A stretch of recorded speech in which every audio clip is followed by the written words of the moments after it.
Hello, crypto world. Sunday night in the United States, Monday morning in Asia, and the futures markets in the stock market is basically doing nothing. But this is a big week. We have PPI and consumer price index on Wednesday, which will be very important and watched by many participants in the market. But tonight, the equity market's not doing very much, and the dollar is up 0.04, meaningless. So we have a quiet night in equities and the dollar, but in crypto land, things have backed off. Again, not dramatically, but even XRP, which was on kind of a run, has sort of paused, if you will. And the crypto market's down, not on any remarkable volume, but it is also going to be affected by that news that comes out with respect to interest rates, etc. But we know we have a new administration, so news about that could, if you will, help the crypto market. But I'm going to give you two different views.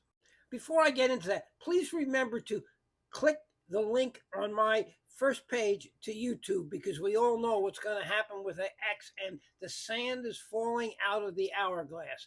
Now, some interesting news. The Bitcoin reserves on exchanges are dropping, and this line is the reserves. Look at how they're going down. And historically, this is the price of Bitcoin.